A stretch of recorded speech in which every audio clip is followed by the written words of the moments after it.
Subscribe करें और bell दबाएं ताकि कोई खबर रह न जाए।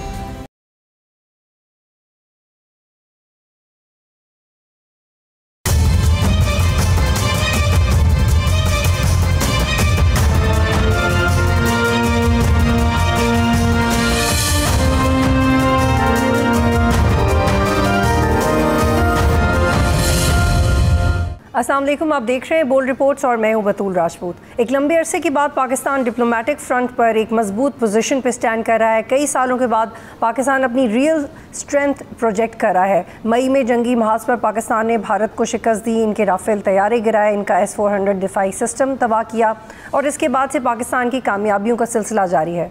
पाकिस्तान ने पूरी दुनिया में अपना डेलीगेशन भेजा। इस वक्त ने भी पाकिस्तान की सिफारतकारी को मजबूत करने के लिए एक क्रूशल रोल प्ले किया। फिर शंघाई ताउन तंजीम में वज़ीर आज़म शहबाज शरीफ ने रूस के सदर से एक सिग्निफिकेंट मीटिंग की and soon after we had a major defence pact with Saudi Arabia. और अब जनरल असम्बली इजलास के मौके पर पहले वज़ीर आज़म शहबाज शरीफ की सदर ट्रंप से एक इनफॉर्मल मीटिंग हुई। मुस्लिम ममालिक के चंद लीडरान के सदर ट्रंप से मुलाकात हुई और इसमें भी शहबाज शरीफ शामिल थे। कल सदर ट्रंप और शहबाज शरीफ की एक फॉर्मल मीटिंग हुई, इसमें फील्ड मार्शल भी शामिल थे। ये मुलाकात तकरीबन 1 घंटा 20 मिनट तक जारी रही। वज़ीर आज़म शहबाज शरीफ से मुलाकात से कबल प्रेस कॉन्फ्रेंस के दौरान कहा कि 2 अजीम रहनुमाओं से मुलाकात कर रहे हैं, पाकिस्तान के वज़ीर आज़म और फील्ड मार्शल, और दोनों ही बेहतरीन शख्सियात। और वज़ीर आज़म ऑफिस की तरफ से जारी एलामिया में कहा गया है कि वज़ीर आज़म शहबाज शरीफ और फील्ड मार्शल आसिम मुनीर की अमरीका के सदर ट्रंप से मुलाकात गर्मजोशी और खुशगवार माहौल में हुई। वज़ीर आज़म ने अमरीकी सदर को अमन का अलमबरदार करार देते हुए कहा कि सदर डोनाल्ड ट्रंप दुनिया भर में तनाज़ात के खात्मे के लिए मुखलिसाना कोशिशों में मसरूफ़ है। वज़ीर आज़म ने सदर ट्रंप की जुर्रतमंदाना, दलेराना और फैसला कुन क़यादत को सराहा और कहा कि अमरीकी सदर और अमरीका, पाकिस्तान और भारत के दरमियान जंगबंदी में सहूलत जो फराम किया वो भुलाई नहीं जा सकती। और वज़ीर आज़म शहबाज शरीफ ने मज़ीद कहा कि सदर ट्रंप ने जनूबी एशिया में एक बड़ी तबाही को टालने में भी मदद फराम की। शहबाज शरीफ ने अमेरिकन कंपनीज़ को पाकिस्तान में तजारत की दावत भी दी है। 2019 के बाद ये पहली मरतबा है जब पाकिस्तान के वज़ीर आज़म ने वाइट हाउस में अमरीकी सदर से मुलाकात की। 6 साल कबल इस वक्त के वज़ीर आज़म इमरान ख़ान ने अमरीकी सदर से मुलाकात की है और पाकिस्तान समेत दुनिया भर से इस हवाले से रद्द-ए-अमल भी आ रहा है। ख्वाजा आसिफ ने इस मुलाकात की तस्वीर के साथ लिखा कि भारत बेफ़तह सऊदी अरब के साथ दिफाई मुआहदा और पाक अमरीका ताल्लुकात में बेमिसल पेशरफ 2025 की कुछ कामयाबियों से भरपूर साल है। हाइब्रिड निज़ाम की पार्टनरशिप की कामयाबियों का तसलसल। अमरीकी think tank Asia Pacific foundation के सीनियर फेलो माइकल कुगलमैन ने इस हवाले से BBC से बातचीत की। उन्होंने कहा कि गुज़श्ता कई बरसों से पाकिस्तान को अमरीका में स्ट्रैटेजिक लिहाज से ज़्यादा अहमियत नहीं दी जा रही थी, लेकिन मशरिक़ वस्ता के तनाज़े के बाद अमरीकन इंतज़ामिया ने पाकिस्तान को दोबारा वो अहमियत देना शुरू की है और इस लिहाज से पाकिस्तान ने वाशिंगटन में अपने आप को एक बेहतर तरीके से पेश किया और नायाब मादनियात, क्रिप्टो करेंसी और तवानाई और ख़ास करके तेल की तलाश पर बात की, जिसमें नई इंतज़ामिया को बहुत दिलचस्पी है। स्ट्रैटेजिक लिहाज से भी पाकिस्तान ने अपने मशरिक़ वस्ता के मामले में अहम स्ट्रैटेजिक प्लेयर के तौर पर पेश किया अपने आप को और पाकिस्तान के ईरान समेत दीगर खलीजी ममालिक के साथ भी अच्छे ताल्लुकात हैं। चीन के साथ बेहतरीन ताल्लुकात हैं, रूस के साथ दोस्ताना ताल्लुक है और उनका ये भी कहना था कि ट्रंप की पाकिस्तान से कुर्बत की एक वजह ये भी है कि अमरीका अहदाफ को निशाना बनाने वाले दहशत गर्दों को पकड़ने की कोशिश में इनकी पहली कामयाबी पाकिस्तान से मुंसलिक थी, जबकि पाकिस्तान के काबुल एयरपोर्ट हमले के मास्टरमाइंड को अमरीका के हवाले किया गया। उन्होंने ये भी कहा कि मौजूदा हाल ही में पाकिस्तान और सऊदी अरब के माबैन दिफाई मुआहदे को वाशिंगटन में पजीराई मिली है, क्योंकि ट्रंप इंतज़ामिया समझती है कि सिक्योरिटी से मुतालिक ये ज़िम्मेदारी अब पाकिस्तान खुद उठा रहा है। इस हवाले से मज़ीद बात करते हैं, हमारे साथ मौजूद हैं साबिक़ वज़ीर ख़ारजा IR एक्सपर्ट खुर्शीद महमूद कसूरी साहब। बहुत शुक्रिया कसूरी साहब। कल रात वज़ीर आज़म शहबाज शरीफ और फील्ड मार्शल की अमरीकी सदर ट्रंप से मुलाकात हुई। 1 घंटे से ज़ायद की ये मुलाकात थी। How would you characterise the diplomatic significance of this meeting? पस मंज़र इसका ये है कि इससे पहले कुट्टी कर रखी थी बाइडन इंतज़ामिया ने और उन्होंने जो जिस हज़ीमत को उन्हें सामना था अफ़गानिस्तान से निकलने पे, वो अमेरिकन पब्लिक को ये बावर कराना चाहते थे कि हमसे ज़्यादा गलती पाकिस्तान की है। हालांकि बिल्कुल ये गलत बात थी। बहुत लोग इस पे लिख चुके हैं, बशमूल अमेरिकन एडमिनिस्ट्रेशन के लोग, सीगार की एक रिपोर्ट होती थी बड़ी, उसमें क्लैरिटी से बताया गया है कि अमेरिका क्यों अफ़गानिस्तान से उसको निकलना पड़ा। लेकिन वो पाकिस्तान के ऊपर इल्ज़ाम लगा रहे थे, साथ साथ उनको ये एडवांटेज हुआ कि हिंदुस्तान राज़ी हो गया चीन के ख़िलाफ़ इस्तेमाल होने पे, और वो चाहते थे कि अगर हिंदुस्तान को खुश करना है तो पाकिस्तान को थोड़ा सा डाउनग्रेड करें, जो कि मेरा ख्याल है कि स्ट्रेटिजिकली अमेरिकन इंटरेस्ट में भी गलत फैसला था। बाहर उनको उसकी मैं वजह बता रहा हूँ कि जिन इलाकों में अमेरिका को इंटरेस्ट है वहाँ भारत को रोल अदा ही नहीं कर सकता, चाहे वो सेंट्रल हो, गल्फ हो, चीन हो। तो मेरा कहना यह था कि उन्होंने ये तो किया, लेकिन आहिस्ता आहिस्ता लगता है कि एडमिनिस्ट्रेशन सिर्फ में ट्रंप इंतज़ामिया नहीं, जो रियल गवर्नमेंट होती है, Pentagon as well as State Department, जो थोड़े से उसमें कंटिन्यूटी होती है, उनको एहसास हुआ कि इसका अमेरिका को कोई फ़ायदा नहीं हो रहा। इसका एक निशानदही ये इसमें करना चाहूँगा कि किस तरह मैं ये कह रहा हूँ, जो जंग हुई है उसके तो बहुत ही पॉजिटिव पाकिस्तान को फ़ायदा हुआ। 4 दिन मोदी साहब का हमें एहसानमंद होना चाहिए कि पाकिस्तान के खाकम बदहानी में कहूँगा हमारे एक बेनिफैक्टर साबित हुए हैं वो।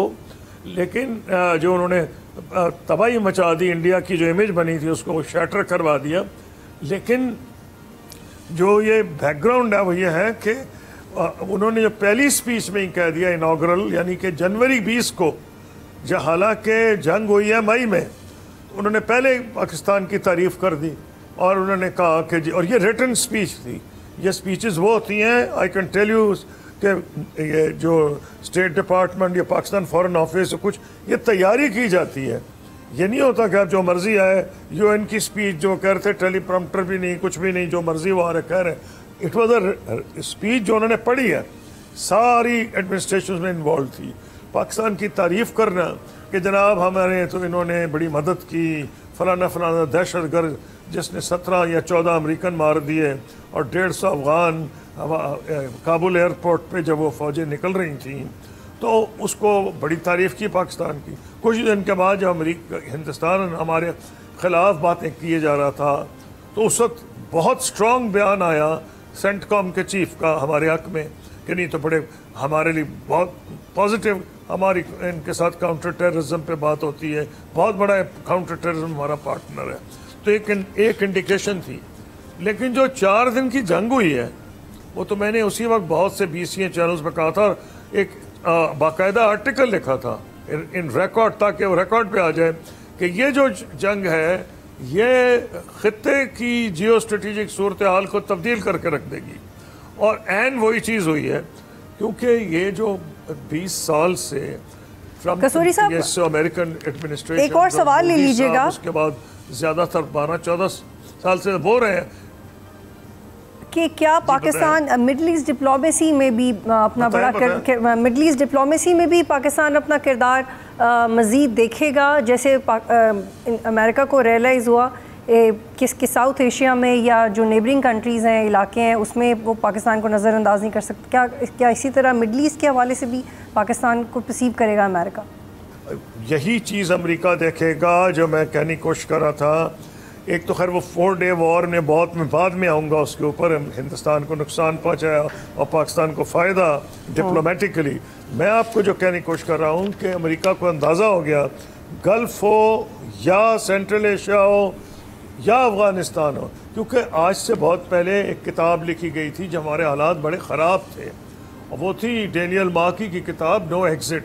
उसमें उन्होंने लिखा था कि बावजूद इसके कि पाकिस्तान और अमेरिका के ताल्लुकात अच्छे नहीं हैं उस वक्त, लेकिन पाकिस्तान से कोई एग्ज़िट नहीं हो सकेगी।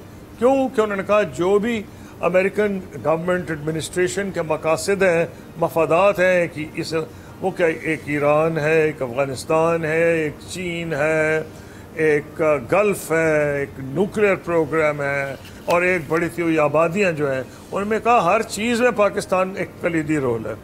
देखें, ना तो सेंट्रल एशिया में कोई रोल अदा कर सकता है हिंदुस्तान। सबूत यह है कि जब फील्ड मार्शल आसिम मुनीर ने मीटिंग का इनेकाद किया इस्लामाबाद में, सेंटकॉम के चीफ भी आए और 4 सेंट्रल एशियन रिपब्लिक्स के जो हेड्स थे मिलिट्री के वो भी आए कि एक रेलेवेंस थी। अब हिंदुस्तान सेंट्रल एशिया में क्या कर सकता है? दिल्ली से हट के वो उज़्बेकिस्तान में तो नहीं कुछ कर सकता, और पाकिस्तान के ज़रिए होगा।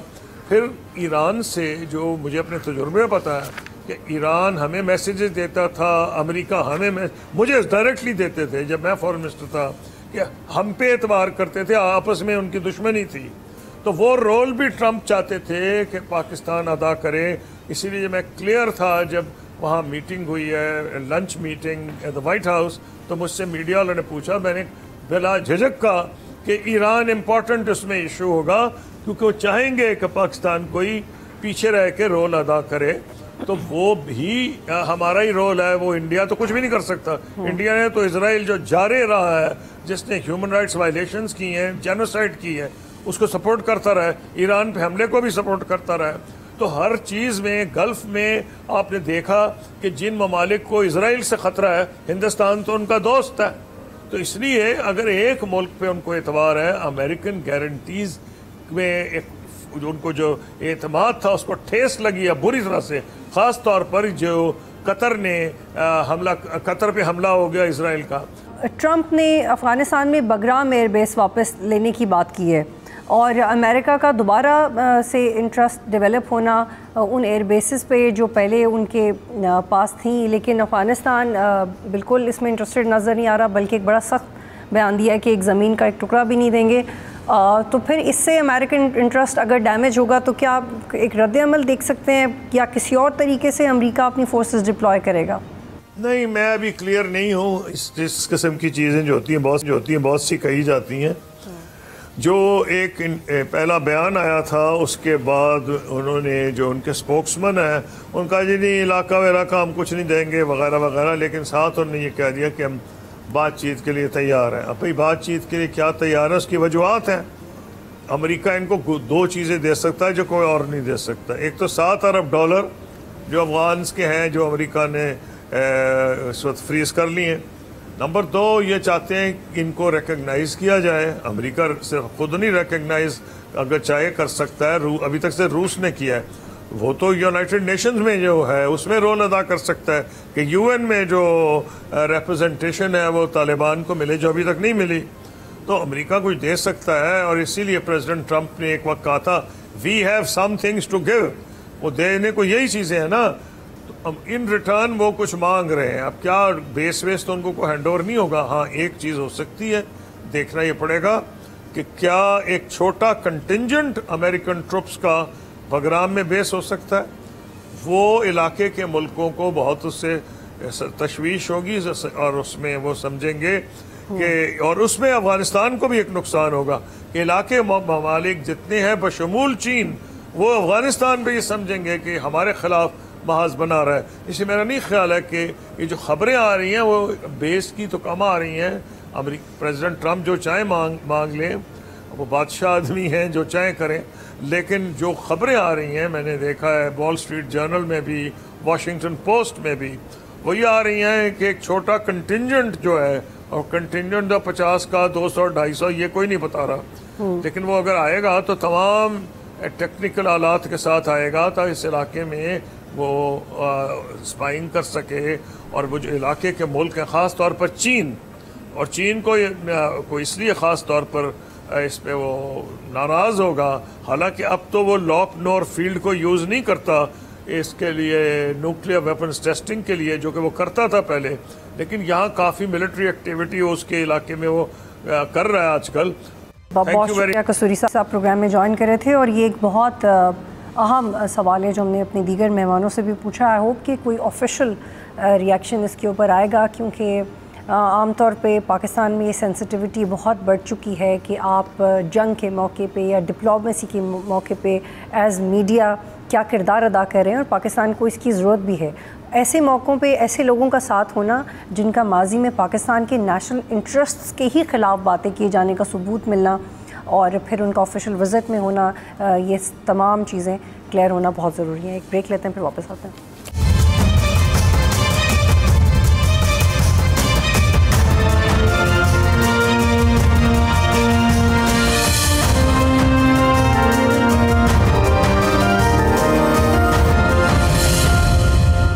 प्रोग्राम में खुश आमदीद। इस वक्त मुझे ज्वाइन कर रहे हैं former adviser to US president Joe Biden रहे हैं शाहिद खान साहब, बहुत शुक्रिया। कल वज़ीर आज़म शहबाज शरीफ और फील्ड मार्शल सदर ट्रंप के साथ इन दोनों की मुलाकात हुई। विजुअल्स बड़े कॉन्फिडेंट थे, बड़े कंफर्टेबल नज़र आ रहे थे।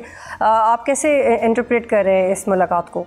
ये तो कल की मुलाकात में ऐसे लग रहे थे that just they went to school together. तो काफ़ी ही अनप्रेसिडेंटेड और जेस्चर्स भी थे दोनों साइड से, और ये अपेरेंटली लगता है कि एक जो level of comfort was already established जिसके बाद ये मुलाकात हुई।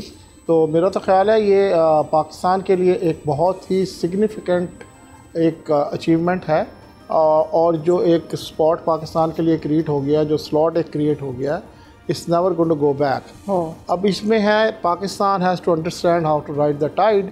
अमेरिका के साथ रिलेशनशिप के फ़ायदे बहुत ज़्यादा हैं और उसकी अपसाइड बहुत ज़्यादा है, तो इसलिए अमेरिका के साथ ही रिलेशनशिप को हमें बढ़ाने में जो कुछ भी हम कर सकते हैं वो अमेरिका की हेल्प से करें।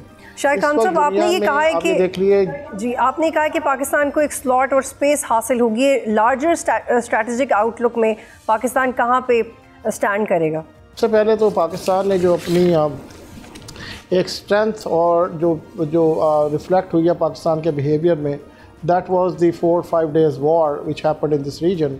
तो उसमें पाकिस्तान का जो एक रिस्पॉन्सिबल बिहेवियर था और पाकिस्तान की एक जो स्ट्रेटजिक आउटलुक थी उसके लिए, वो उसकी वजह से, और पाकिस्तान की कैपेसिटी, उसकी वजह से दुनिया की नज़रें पाकिस्तान की तरफ लग गई हैं। पहले इस तरह से नहीं देखा जाता था। आप देखिए न्यूयॉर्क टाइम्स में कमर्शियल्स आते थे, इश्तहार छाप देते थे और इस किस्म की ख़बरें आती थी पाकिस्तान से, रोग state, harbouring terrorism and terrorist and stuff like that.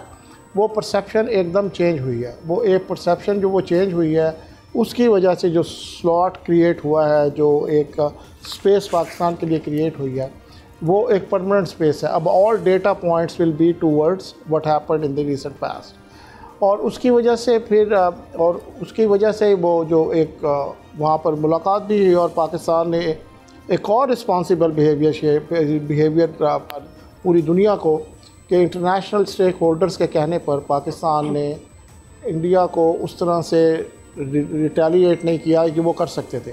They could have done much more damage but they decided not to do. और वो दुनिया की जो लीडरशिप है इस वक्त, इवन मिडल ईस्टर्न कंट्रीज़ की, they are aware of that. तो उसकी वजह से एक ये बहुत रिसेंट सारी डेवलपमेंट्स हैं और ये बढ़ रही हैं। और ऑफ कोर्स अमेरिका समझता है ये कि हमारी वजह से ये हुआ, विच इज़ ओके। लेकिन ज़ाहिर है और भी जो कंट्रीज़ इसमें एंगेज थे, सऊदी अरेबिया था, मैनी अदर कंट्रीज़, जिन्होंने पाकिस्तान को कहा, क्योंकि पाकिस्तान ने दिखा दिया था उस वक्त कि हम ये कर सकते हैं बट हम ये नहीं कर रहे। तो दे अंडरस्टैंड के ये कर सकते थे। तो पावर इज़ ऑलवेज इम्प्लॉयड। अगर ये 6 जहाज़ गिरा सकते हैं तो they have the ability most likely to damage little bit more, maybe 50, 100 and other stuff which they are talking about, like targeting the refineries and the defense installments। तो और हमने और पाकिस्तान ने ये नहीं किया, तो ऑफ कोर्स उसकी वजह से एक क्रेडिबिलिटी बहुत ज़्यादा डेवलप हुई। ठीक है। और बहुत ज़्यादा टेक्नोलॉजी जो इसमें इस्तेमाल हुई वो इंडिजिनस है, एज़ यू प्रॉब्ली नो। तो platform was from China but the technology was indigenous, तो वो भी एक बहुत बड़ी स्ट्रेंथ है पाकिस्तान की। तो अमेरिका पाकिस्तान को डिफरेंट तरीके से अब देखता है। America was relying in many previous administrations India as a net security provider in the region. वो इमेज ख़त्म हो गया ना। अगर इंडिया अपने आप को प्रोटेक्ट नहीं कर सकता तो बाकी को क्या करेगा। चाइना का जहाँ से पाकिस्तान का ताल्लुक़ है, Pakistan can handle China much better than India. Pakistan can handle Iran much better than any other country in the world. Pakistan has shown the ability to handle the Middle Eastern crisis and to show their face as a responsible face who can deliver and take the leadership of the Middle Eastern countries. So बहुत सारी चीज़ें ऐसी हुई जिसकी वजह से पाकिस्तान की तरफ जो अमेरिकन एडमिनिस्ट्रेशन का झुकाव बहुत ज़्यादा हुआ। शायद साहब एक और अब ये से बात करते हैं। Do you think Washington genuinely sees Islamabad as a stabilizing actor in the Gulf, or is it more about tactical cooperation in specific crisis? देखिए आप देख सकते हैं ना, आप if you follow the sequence of events, आप देख रही हैं कि पिछले चंद महीनों में जिस तरह से चीज़ें इवॉल्व हुई हैं। Of course so Pakistan is on upward trajectory. ये सारी चीज़ें साथ साथ होंगी और you will see lot of support to Pakistan even in rebuilding Gaza.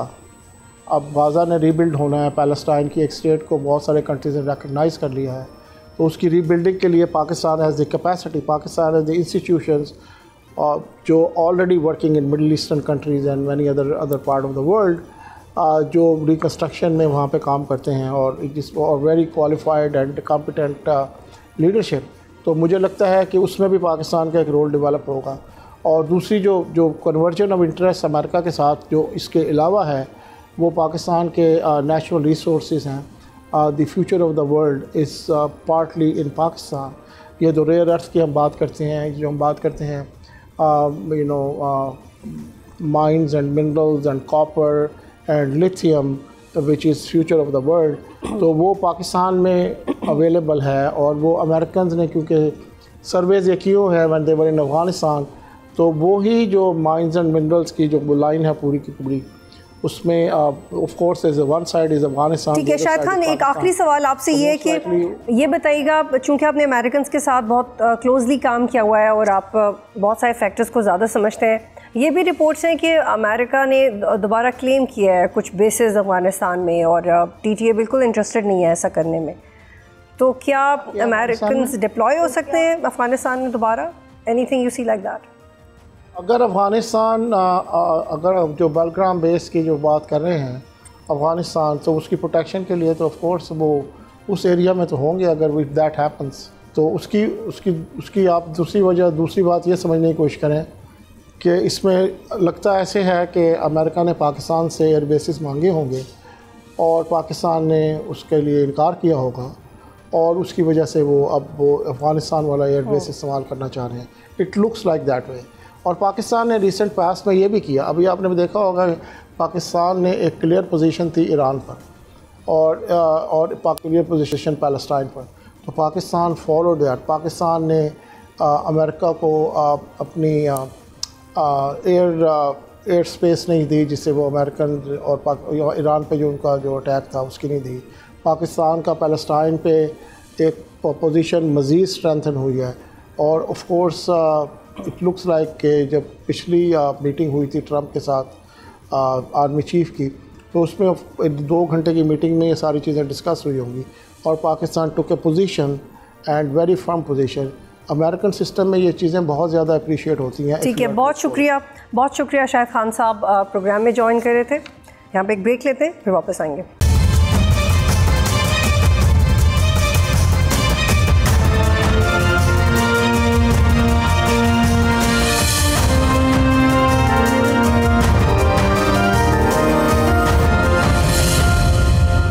Programme में खुश आमदीद। और इस वक्त मुझे जुल्करनैन इकबाल साहब ज्वाइन कर रहे हैं, नुमाइंदा बोल हैं न्यूयॉर्क से, वो रिपोर्ट कर रहे हैं। बहुत शुक्रिया जुल्करनैन, आप एक बहुत अहम डेवलपमेंट को कवर कर रहे हैं। आप न्यूयॉर्क में मौजूद हैं, वज़ीर आज़म शहबाज शरीफ और फील्ड मार्शल भी अमेरिका के दौरे पर हैं। ये दौरा कितना अहम है स्पेशली मार्का हक के बाद? देखिए, एक तो इस दौरे का मकसद जो था वो अक़वाम मुत्तहिदा से जो जनरल असम्बली का इजलास है उससे खिताब है वज़ीर आज़म का, और जो साइडलाइन मुलाकातें बड़ी इंपॉर्टेंट हुई हैं उसके हवाले से नीयत कामिल था। लेकिन इस सारे में कह लें कि जो फ्लेवर ऐड हुआ वो अमरीकी सदर डोनाल्ड ट्रंप के साथ जो 1-to-1 एक मुलाकात उनकी तय हो गई, जिसमें फील्ड मार्शल आसिम मुनीर और शहबाज शरीफ साहब खुद शामिल थे। वो कह लें कि हासिले गज़ल जो शेर होता है पूरी गज़ल का, वो इस दौरे का हासिल था कि अलग से एक ट्रंप के साथ उनकी मीटिंग हुई। एक पहले ही मुलाकात हुई जो इस्लामी ममालिक के सरबराहान के साथ थी, उसमें भी इंटरेक्शन हुआ और फिर ये मुलाकात जब तय हुई तो इससे कह लें कि काफ़ी कॉन्फिडेंस बढ़ गया पाकिस्तान के वक्त का और वज़ीर आज़म का कि जो अमेरिका के साथ मामलात थे, जो पाक अमेरिका ताल्लुकात उनको कैसे आगे लेके जाना, स्पेशली जो मिनरल्स के हवाले से मुआहदे हो रहे हैं उनको लेकर, और जो आलमी दुनिया में इस वक्त सिचुएशन बनी हुई है खासकर मार्का हक के बाद जो इंडिया के साथ जिस तरह मामलात अमेरिका के भी ख़राब हैं, तो पाकिस्तान उसको कैश करवाने के लिए अपनी ज़्यादा से ज़्यादा स्पेस गेन करने के लिए किस तरीके से डिप्लोमेटिक एफर्ट कर सकता है, वो बड़ी इंपॉर्टेंट इस हवाले से कल ये मुलाकात कंसिडर की जा रही थी। कल 2 मुलाकातें अहम अमेरिकी सदर ने की हैं। एक शहबाज शरीफ साहब से पहले उन्होंने की जो तुर्की के सदर है रजब तैयब एर्दोगान उनके साथ, और उसके बाद फिर उनकी मुलाकात फील्ड मार्शल आसिम मुनीर और शहबाज शरीफ से हुई। तो तकरीबन 1 घंटा और 5 मिनट 1 घंटा 10 मिनट के करीब वो मुलाकात जारी रही है। और जो उसकी तस्वीर सामने आई जिस तरीके से सोवेनियर ट्रम्प उनको दिखा रहे थे और जो स्माइल्स थी, जो बॉडी लैंग्वेज थी दोनों अतराफ में, वो यकीनन पाकिस्तान के लिए अगर देखा जाए तो एक बड़ी हौसला अफजा और पॉजिटिव चीज़ है।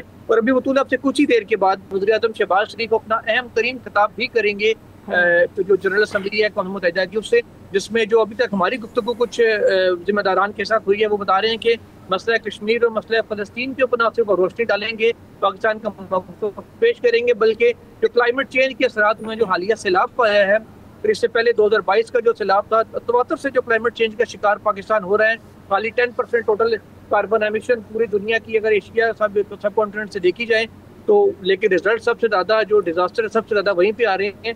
इन चीज़ों को, सारी चीज़ों को वज़ीर-ए-आज़म अपनी तकरीर में भी हाईलाइट करेंगे और आलमी जो ज़मीर है उसको जोड़ने की कोशिश करेंगे, खा वो मसला कश्मीर हो, फ़लस्तीन हो, या क्लाइमेट चेंज जैसा एक ऐसा कुदरती डिजास्टर हो जो तरक्की पजीर ममालिक को हर रोज़ पीछे की तरफ धकेलने की कोशिशें कर रहा है। जी बताओ। अब जुल्करनैन ये भी बताइएगा कि जो साइड लाइन्स में मीटिंग्स हो रही हैं उसके हवाले से भी तस्वीरें आ रही हैं, ये बड़ा इनकरेजिंग है और ऐसा लग रहा है कि इसहाक डार और शहबाज शरीफ साइड लाइन्स की मीटिंग को भी बहुत ज़्यादा अहमियत दे रहे हैं। अब तक आपको क्या लगता है कौन सी पोटेंशियल मीटिंग्स हैं जो हुई हैं और या मुतवक्के हैं? देखिए, टोटल अगर बात करें तो 16 साइड लाइन मुलाकातें अब तक हुई हैं जो शेड्यूल थी। कुछ 16 में से कुछ आज होनी है, 16 मुलाकातें शेड्यूल थे, जिसमें बांग्लादेश के जो है उनके साथ मुलाकात अलग से हुई, श्रीलंका के सदर के साथ हुई, कतर के जो अमीर हैं उनके साथ मुलाकात हुई, ऑस्ट्रेलिया के चांसलर के साथ हुई, वर्ल्ड बैंक के साथ हुई, IMF के साथ हुई, बिल गेट्स के साथ हुई, पोलियो और कैंसर के हवाले से। तो बड़ी इंपॉर्टेंट मुलाकातें सारी को सारी ही सैर हासिल रही हैं। खासकर जो वर्ल्ड बैंक के प्रेसिडेंट हैं, जब वो मुलाकात करके निकले अजय बंगा, तो उनसे खुद मैंने भी सवाल किया जब वो वज़ीर-ए-आज़म से मुलाकात करके निकले कि इंडस वाटर ट्रीटी के हवाले से क्या गुफ्तगू हुई, तो उन्होंने कहा जी बड़ी पॉजिटिव गुफ्तगू हुई है इंडस वाटर ट्रीटी के हवाले से, क्योंकि इंडिया ऑलरेडी आपको पता है कि एक तरफा तौर पर उसको सस्पेंड करने की बात कर चुका है, जो कानूनी तौर पर मुमकिन नहीं है किसी भी तरह। उस हवाले से वर्ल्ड बैंक का ये कहना है कि पाकिस्तान के साथ मुस्बत बातचीत हुई है, तो यकीनन वर्ल्ड बैंक के सरबराह का ये जुमला एक हौसला अफजा है पाकिस्तान के लिए कि जब वो कह रहे हैं कि बातचीत मुस्तक़बिल में आगे गई है तो यकीनन उससे को अच्छे नतीजे निकले होंगे।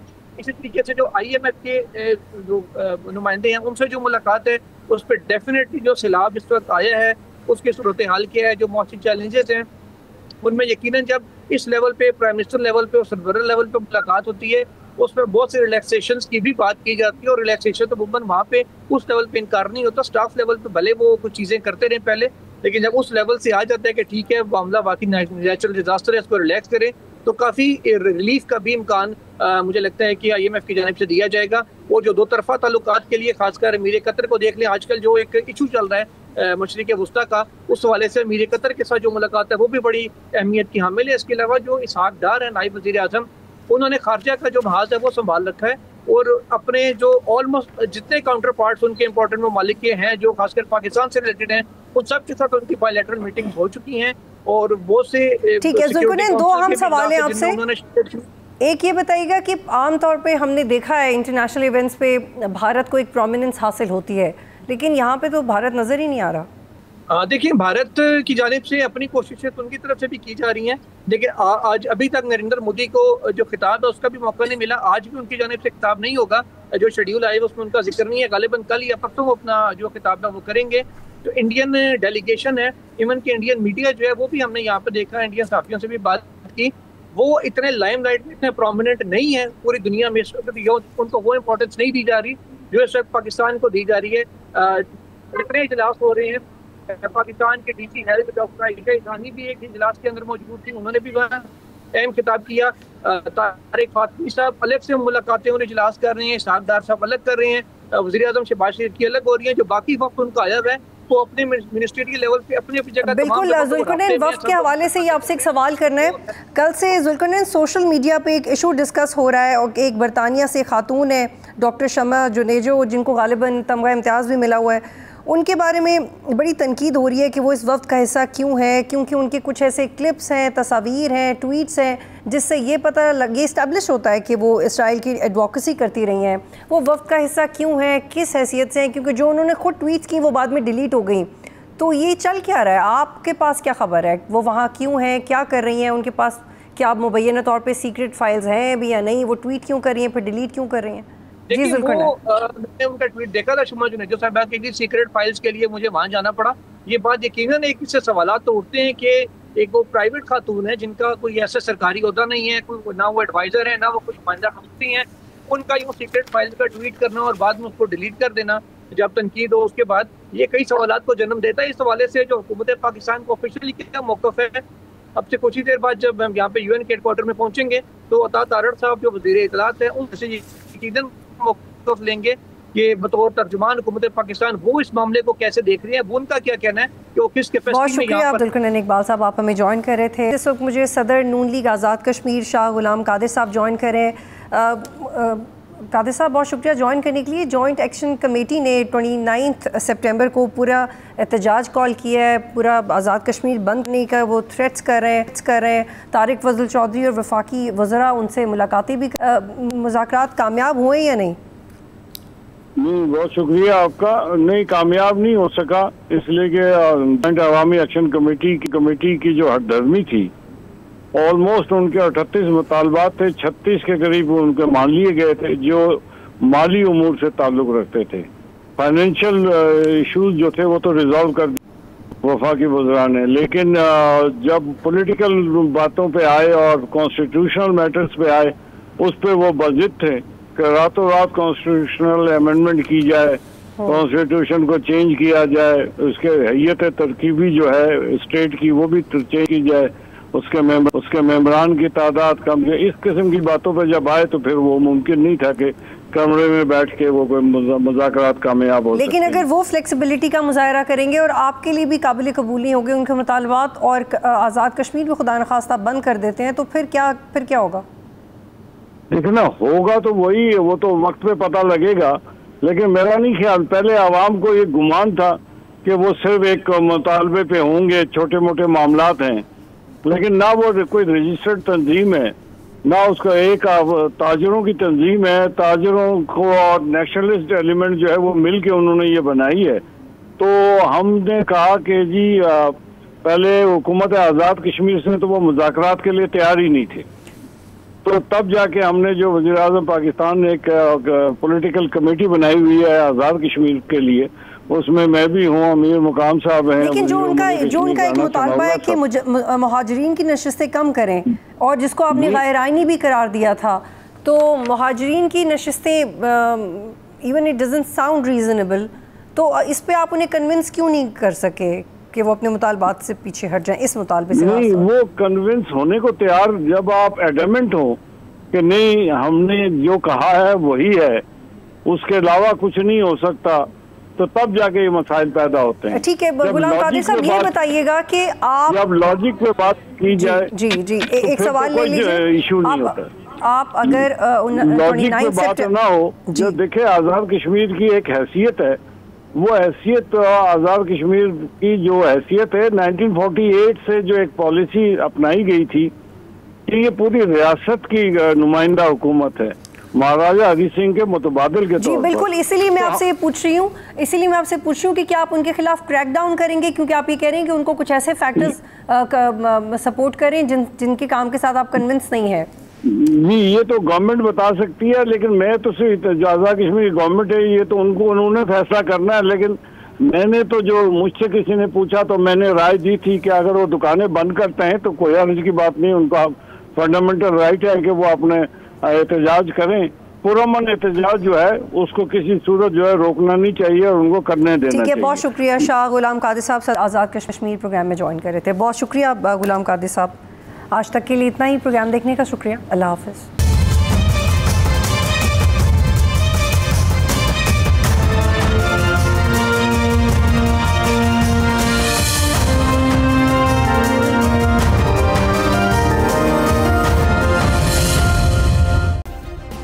सब्सक्राइब करें और बेल दबाएं ताकि कोई खबर रह न जाए।